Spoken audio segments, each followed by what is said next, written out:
नमस्कार, मी श्रीषा प्रकाश राणे। आज मी एक पात्री हिरकणी ही सादर करणार आहे। अगे सुधा, कुठे निघालीस? गडावर जायचं आहे ना दूध विकाया? ये तू बिगी बिगी, मी जाते पुढं। बाजाराला हिरकया निघाली। अगे दादा, थांब, मला आले ना। बाजाराला हिरकया निघाली, दही दूध ताकन लोणी। खरंच बाई माझ्या घर दुधात नाही पाणी। या बाया पुतली एकदाची गडावर। अरे दादा, आलं, ये की बिगी बिगी आणि घे की दूध। अगं ये ताई, ये की बिगी बिगी आणि घे की दूध। हा दे दादा, हा दे ताई। अरे ताई, आज सांच्याला लवकर जायचं आहे, माझ्या ताण्याचं अंगले तापलंय ग। हा बघ, अगं ए चिंगे, आण की पहिला। आता येते का? आता येते का बिगी बिगी? हा दे।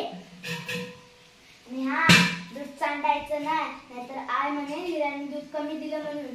सावकाशने बरं, सावकाशने ग। या बया, दिस मावळायला लागलाय, मला निघायला पाहिजे। अरे दादा थांब। एवढं लगेच दरवाजा बंद कसा काय ग? वेळ संपली। एवढं लगेच वेळ संपली? नको रे दादा, असं नको करू।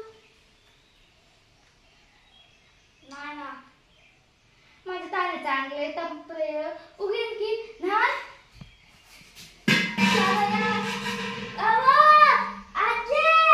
इथनं तर माझं गाव बी दिसत नाही। माझं लेकरू आजी ढकेल दुसरं।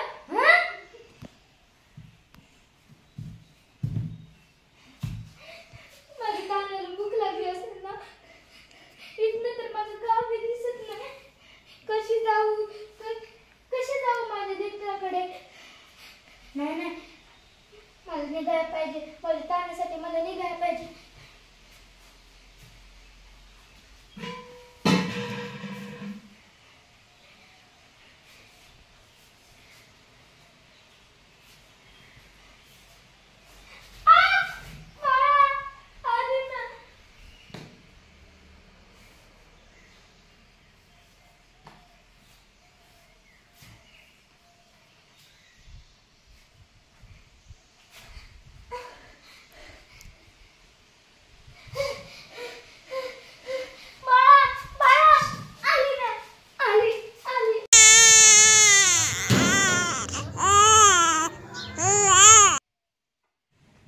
हिरकणीच्या धाडसाची बातमी जेव्हा छत्रपती शिवाजी महाराजांना समजली, त्यावेळी छत्रपती शिवाजी महाराजांनी हिरकणीचा साडीचोली देऊन सन्मान केला।